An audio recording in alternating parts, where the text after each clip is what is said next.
So hello and welcome to another lecture of 9th standard algebra, that is your maths one, ratio and proportion. What is the concept of ratios and concept of proportion? Ratios are something that are related to two quantities, same with proportion, दो quantities related होती है. So ratio is something that you have constant in every aspect.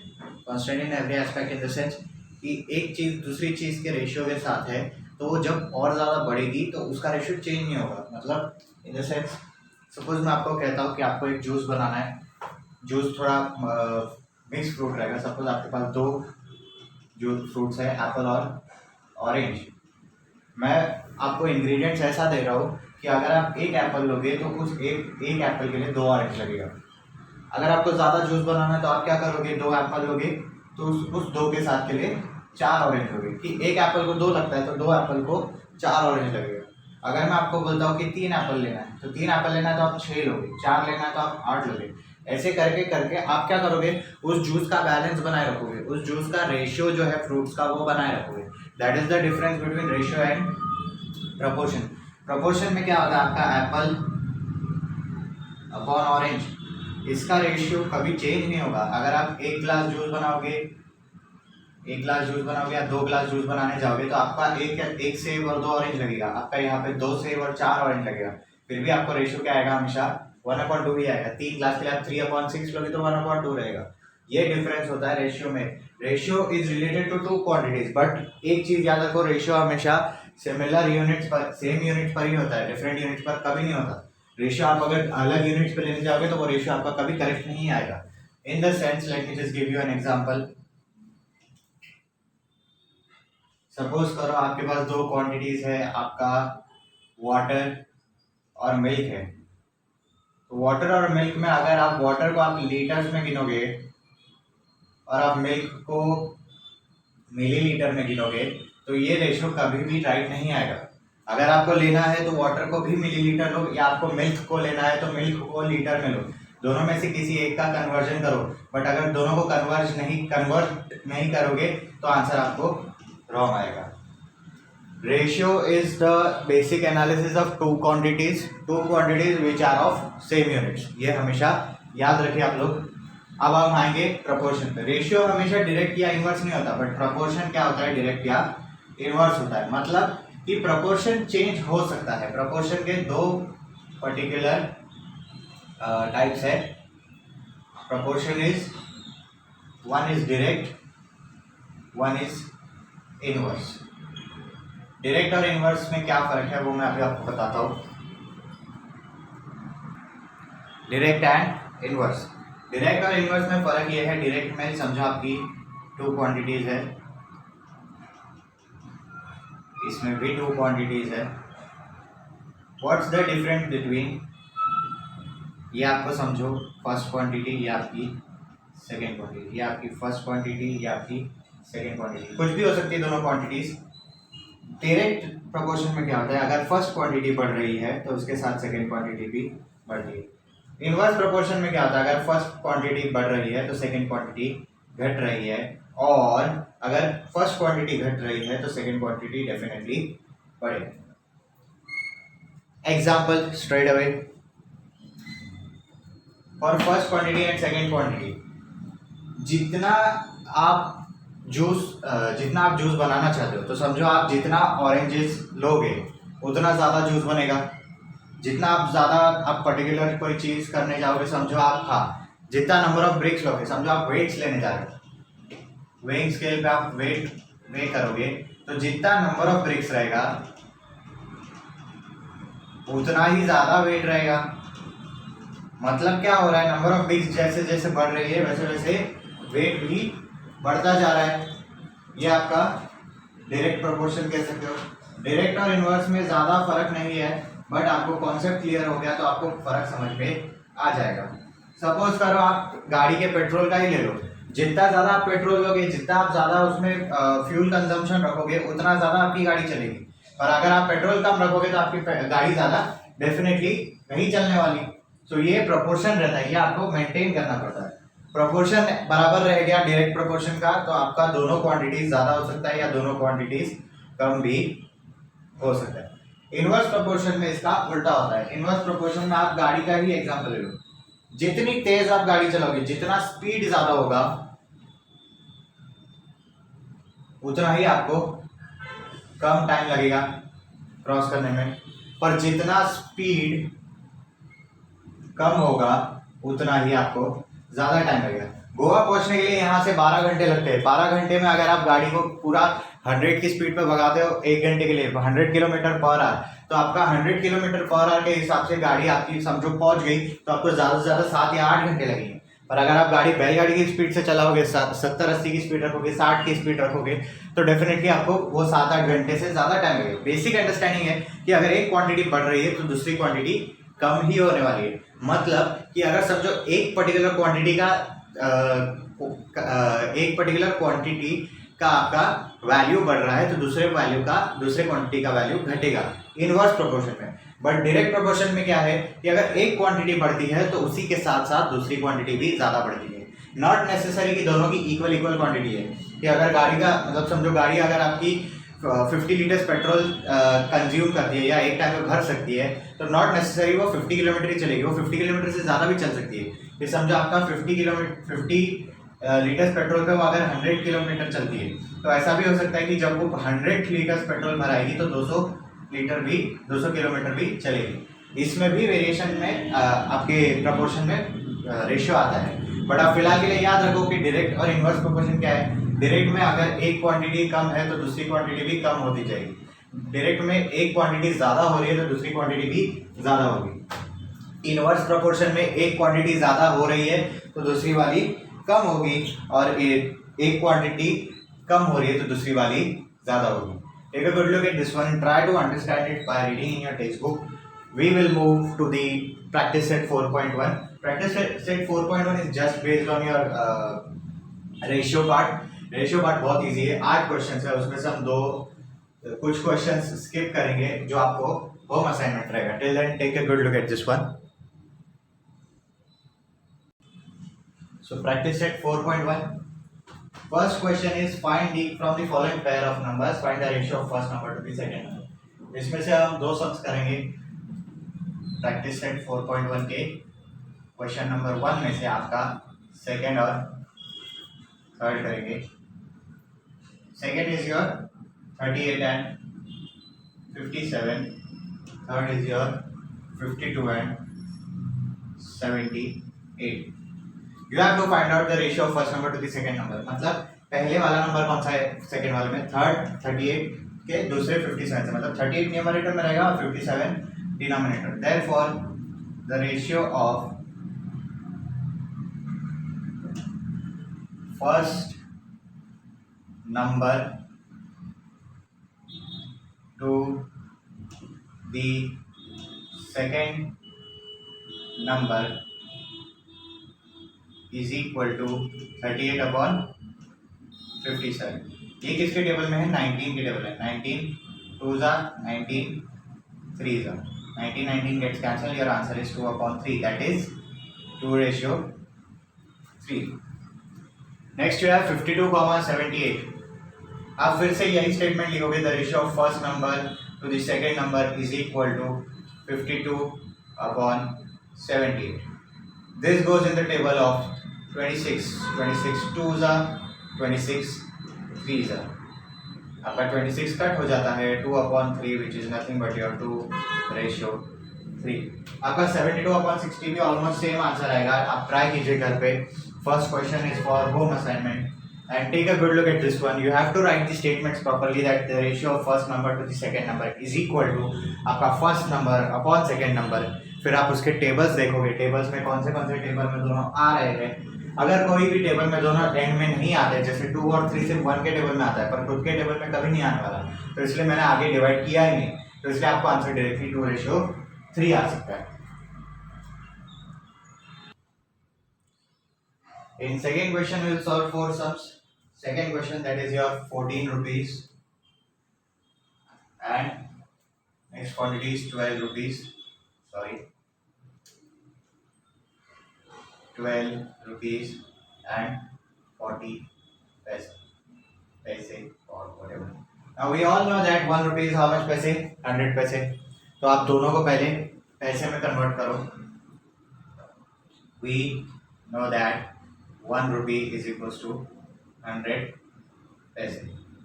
तो ये आपका कितना हो गया 14 rupees 1400 पैसे. एंड योर 12 रुपीज 40 पैसे इज हाउ मच 1200 प्लस ये जो आपका एक्स्ट्रा 40 है वो पैसे विच इज 1240 पैसे. Now therefore ratio of first quantity to second quantity is equal to कितना हो जाएगा आपका 1400 अपॉन 1240. ये एक जीरो कट. आप दोनों 2 के टेबल में ले लो. आप 2 इंटू 70 अपॉन 2 इंटू 62. 2 और 2 कैंसिल. फिर से आपका 70 और 62 2 के टेबल में. 2 इंटू 35 अपॉन 2 इंटू 31. 2 और 2 कट. आंसर आएगा आपको 35 रेशियो 31. आपने पहले यूनिट्स में कन्वर्ट किया, उसको सिंपलेस्ट टू सिंपलेस्ट यूनिट में कन्वर्ट किया. सिंपलेस्ट टू सिंपलेस्ट यूनिट में कन्वर्ट करने के बाद आपने नंबर्स निकालने शुरू किए. दैट इज आप उसके टेबल्स ढूंढने लगे कि आपको कौन से टेबल में वो नंबर जा रहा है. Next is your third question. Third question is your in terms of liters. 5 liter and 2500 ml. Very simple sum. We know that 1 liter is how much 1000 milliliter. 5 liter will be how much 5000 milliliter. फिर आप लिखोगे the ratio of first quantity to the second quantity is equals to 5000 ml upon 2500 ml. ये दो zero. This gives you 2 into 25. This gives you 1 into 25. और ये cut. Answer आएगा आपको 2 ratio 1. Next is your fifth question, that is 3.8 kg, 1900 grams. Tad bit difficult. We know that 1 kg is how much 1000 grams. Therefore 3.8 kg कितना होगा आपका 3.8 into 1000. अब एक जो जीरो है वो इस पॉइंट को हटाने में जाएगा. तो मतलब कितना आएगा 38 into 100 which is 3800 grams. 3800 grams आ गया. फिर से आप लिखोगे therefore ratio of first quantity to second quantity is equal to 3800 grams upon 1900 grams. ये दो zero cut. This gives you 2 into 19 upon 1 into 19. और ये cut. Answer you get is 2 ratio 1. Yes. Next is your sixth question, last question of your second question. 7 minutes 20 seconds, comma 5 minutes 6 seconds. Tad bit difficult sum क्योंकि इसमें minutes है. अब 1 minute has how much seconds? 1 minute has your 60 seconds.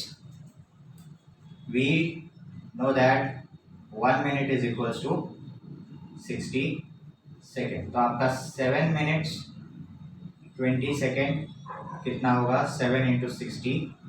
ये आपका 7 minute का overall second plus ये extra आपका 20 second. 7 6 are 42. 420 plus 20 gives you 440 second. Next you have 5 minutes 6 second. Again 5 into 60 plus 6. 5 6 are 30 plus 6 gives you 306 second. Again you will write therefore the ratio of first quantity to the second quantity is equal to 440 upon 306. 440 upon 306 पहले आप 2 के table से निकाल लो, 2 into 220 upon 2 into 156, 2 और 2 cut, फिर से आप 2 के टेबल में निकालो, 2 इंटू 110 अपॉन 2 इंटू 78, फिर से आप 2 के टेबल में निकाल सकते हो, 2 इंटू 55 अपॉन 2 इंटू 39, ये कट आपका आंसर आएगा 55 ratio 39. Last sum was a bit difficult to solve because उसमें बहुत सारे नंबर्स कॉमन आ रहे थे. I am trying to solve it with short to short table so that आपको ज़्यादा इजीली अंडरस्टैंड हो. सम थोड़ा लंबा हो जाएगा अगर आप 2 2 करते जाओगे. So you better try to solve it with bigger number. जैसे आपका 4 है या 8 है, ऐसे भी हो सकता है. मैं बस आपको समझाने के लिए 2 के टेबल से कर रहा हूँ. So let's jump on to the next question. Third question is your express the following percentages ratios in reduced form. Express the following ratios as percentages in reduced form. What do you have to do? आपको percentage का value दिया हुआ है, आपको दिया हुआ है कि कितना परसेंटेज है, कितना परसेंटेज नहीं है. आपको उसको रेशियो के फॉर्म में बताना है. मतलब वो 100 डिनोमिनेटर में ही रहेगा. आपको ये बताना है कि उसका रेड्यूस फॉर्म क्या होगा. So now you have the second question that is your 44 ratio 100. This is very easy. इसके बाद वाला सब थोड़ा सा डिफिकल्ट है. So let's try. You will write therefore ratio of given percentage is equal to, that will be your 44 upon 100. ये दोनों 4 के टेबल में, 4 into 11, नीचे वाला 4 into 25. This gets cancelled. 11 ratio 25 is your correct answer. Next you have 6.25%. Now comes your bigger trouble. Decimal. आप लिखोगे therefore ratio of given percentage is 6.25 upon 100. The difference is यहाँ पे आप इसको डिवाइड नहीं कर सकते क्योंकि यहाँ पे डेसिमल है. डिवाइड कर लोगे तो आंसर आ जाएगा, बट डेसिमल के हटाने पे क्या होगा, एक बार आप ऊपर नीचे 10 से मल्टीप्लाई करोगे तो ये होगा 62.5 और नीचे होगा 1000. आपने एक बार 10 से मल्टीप्लाई किया, पॉइंट यहाँ शिफ्ट हुआ, नीचे 10 से मल्टीप्लाई किया 1000 आया. आप एक और बार मल्टीप्लाई करोगे 625 अपॉन यहाँ पे नीचे आ जाएगा 10,000. Got it. नाउ ये है आपका 25 इंटू 25, ये है आपका 25 इंटू 400. 25 और 25 कैंसिल. ये है आपका 25 अपॉन 400. ये है आपका 5 5 25. ये है आपका 5 80 5 5 गेट्स कैंसिल. ये है आपका 5 1 5. ये है आपका 5 16 80. 5 5 गेट्स कैंसिल्ड. आंसर है आपका 1 अपॉन 16. ऐसा सिमिलर सम आपको फिफ्थ क्वेश्चन है 0.64%. 0.64% आप घर पे होम असाइनमेंट कर सकते हो. बाकी सब सम बहुत इजी है, आप आसानी से कर भी लोगे. Take a good look at this one while we move to the fourth question.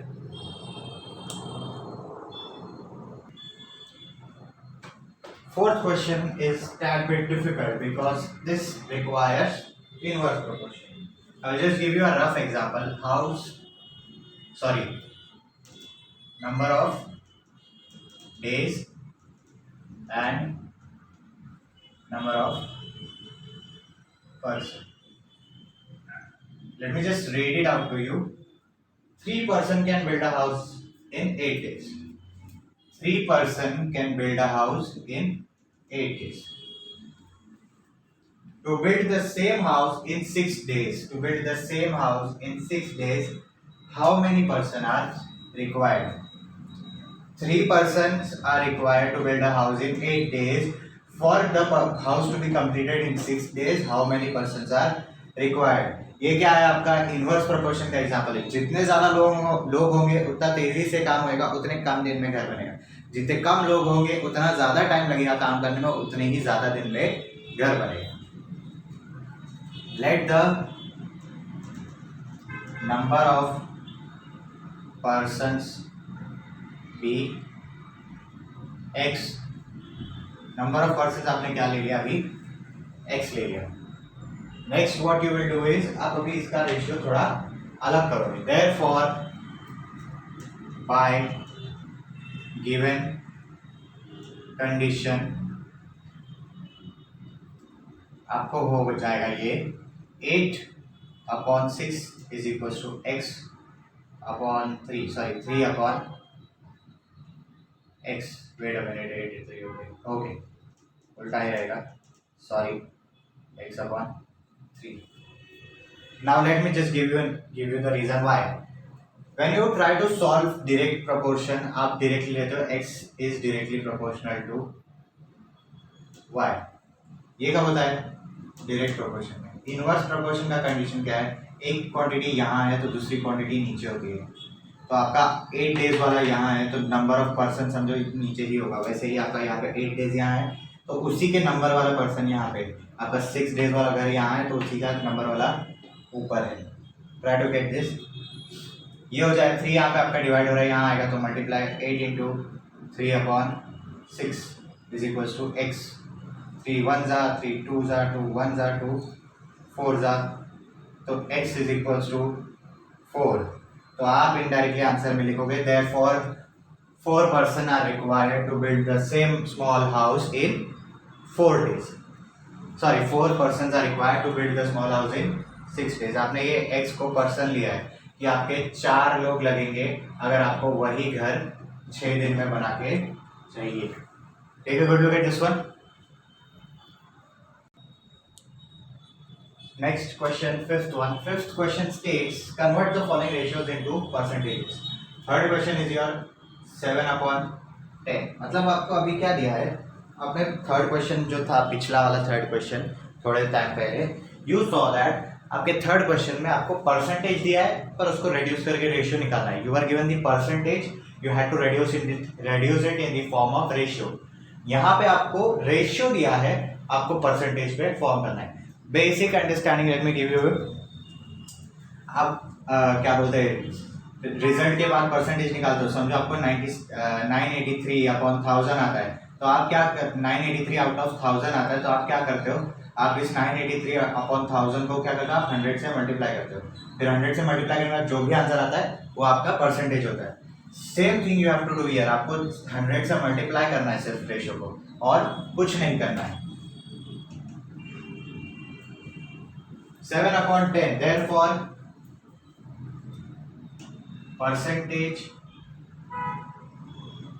is equal to 7/10 into 100. ये जीरो कट. 7 into 10 is 70%. ये तो बहुत सिंपल था. आपका आ गया अभी 546/600. आप लिखोगे therefore percentage is equals to 546/600 into 100. ये दो जीरो कट. 6 1 जा 6 9 जा 54, 6 1 जा 6 gives you 91%. Fifth question is 7/16. a bit tricky one. 7/16 से क्या हो गया, percentage is equals to percentage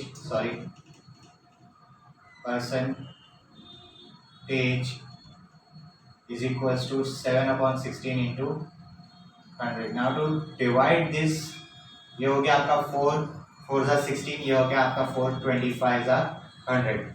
7 into 25 gives you I guess 1435175 upon ये आपका नीचे वाला 4 1 जा 4 4 जा 16 1 बचेगा. 4 3 जा 12 पॉइंट डालोगे 3 बचेगा.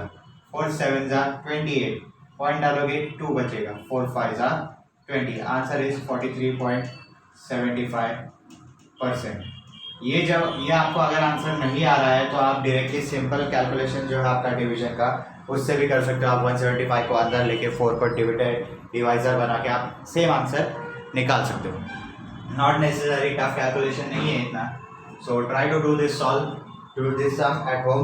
आपका बचा हुआ सम भी है, उसको भी घर पे करने की कोशिश कीजिए. We will move on to the sixth question. Sixth question is the ratio of ages of Abha and her mother is 2:5. There is a girl named Abha and her mother. The ratio of their ages is 2:5. At the time of Abha's birth, her mother's age was 27 years. जब अबा का जन्म हुआ तो उसकी mummy की as 27 years थी. आपको फाइंड आउट करना है उन दोनों की प्रेजेंट एज क्या है. Let the common multiple bx. Now you will be wondering what is common multiple. Common multiple is nothing but जो मैं अभी आपको नंबर्स निकाल के बता रहा था वही था. जैसे आपका अभी यहाँ पे 4/100 था, तो ये क्या था 4 1 425 था. तो ये जो 4 था ये आपका कॉमन मल्टीपल था. कि आप जब नंबर्स डिवाइड कर रहे हो, जब नंबर्स को रिड्यूस कर रहे हो, नंबर्स कम करने की कोशिश कर रहे हो, तो आप क्वांटिटी में एक कॉमन मल्टीपल निकालने की कोशिश करो. That was your common multiple. तो अब जब दोनों की एज का रेशियो 2/5 है, तो कोई ना कोई तो नंबर होगा ही ना जो 2 और 5 को मतलब कॉमन होगा. ये नंबर मल्टीप्लाई करने पे आपको ज्यादा वैल्यू आने ही वाली थी. तो ये कॉमन मल्टीपल मैंने x ले लिया. So let the common multiple be x. Therefore Abha's age, Abha की एज का रेशियो अभी क्या है 2x और 2:5 है. ये प्रेजेंट एज का रेशियो है. तो 2x हो जाएगा. मदर्स एज कितना हो जाएगा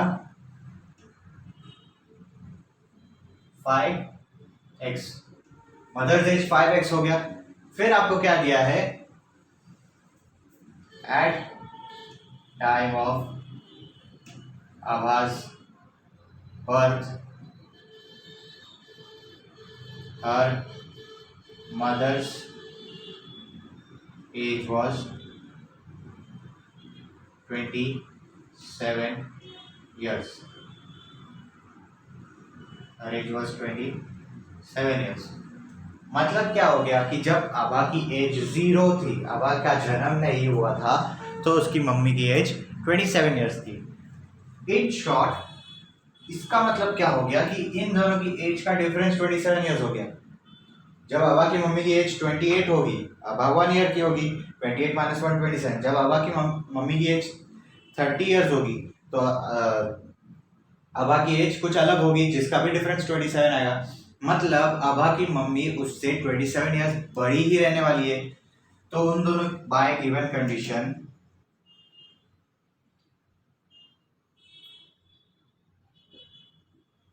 5x - 2x is equal to 27. उनकी प्रेजेंट एज का डिफरेंस निकालोगे तो भी 27 आएगा.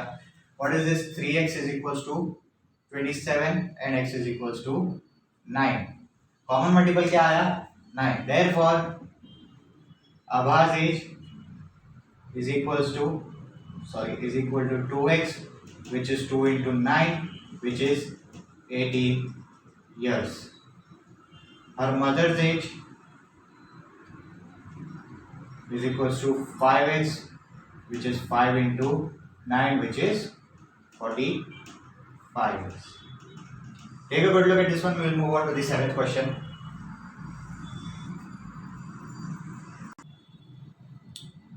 Seventh question. Present ages of Vatsala and Sara are 14 years and 10 years respectively. After how many years the ratio of their ages will become 5:4? First, present age of Vatsala and Sara is 14 years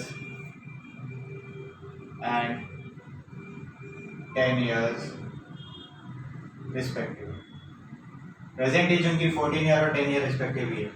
You have to find out after how many years the ratio of their ages will become 5:4. कितने सालों बाद उनकी as का ratio 5:4 का हो जाएगा. आप लिखोगे let the number of years be x. Now let me just give you a rough example by given condition.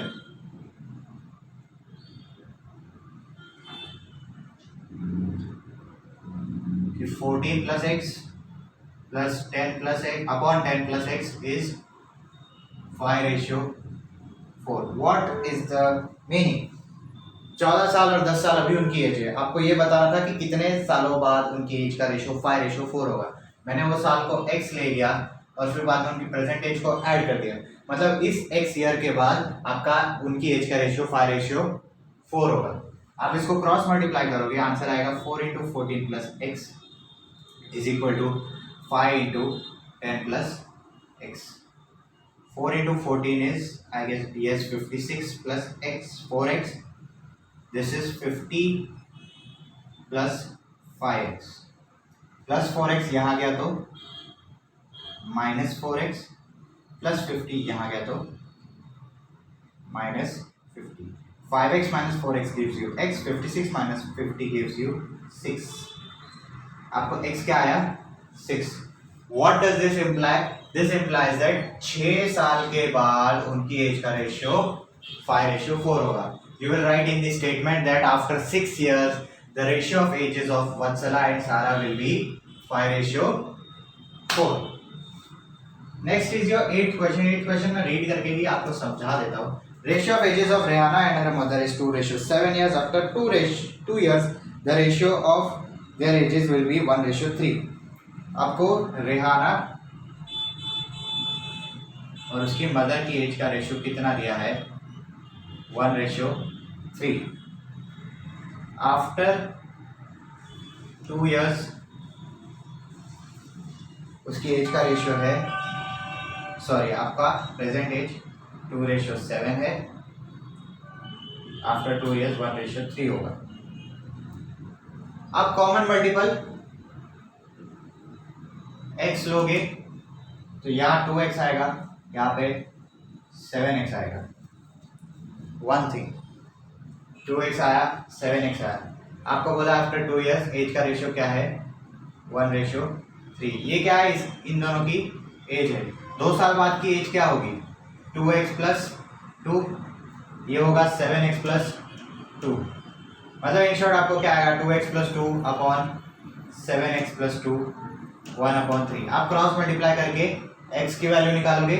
आपको क्या करना है? रिहाना की प्रेजेंट एज निकालनी, मतलब आपको इसकी वैल्यू फाइंड आउट करनी है. आप इससे x निकालोगे, x के बाद इससे ये निकालोगे. Just giving you rough example, home assignment के लिए है. प्रेजेंट एज दोनों की, प्रेजेंट एज का रेशियो 2:7 था. मैंने कॉमन मल्टीपल x लिया तो एज हो गई 2x, एज हो गई 7x. 2 साल बाद की एज क्या होगी? 2x plus 2 7x plus 2. उनका रेशियो क्या है? 1:3. ये दोनों को इक्वेट करोगे, x की वैल्यू निकालोगे क्रॉस मल्टीप्लाई करके, और x की वैल्यू निकालने के बाद ये 2x की वैल्यू निकालोगे. 2x की वैल्यू निकाल ली, आप डायरेक्टली लिखोगे Rihana's present age is dash dash years. ये हो गया आपका आज का practice set 4.1 concept and definition. Next lecture आपका प्रैक्टिस सेट 4.2 और उसके कॉन्सेप्ट्स पे होगा, तो ये थोड़ा ध्यान से पढ़िए. Try to understand all this. Will meet in the next lecture.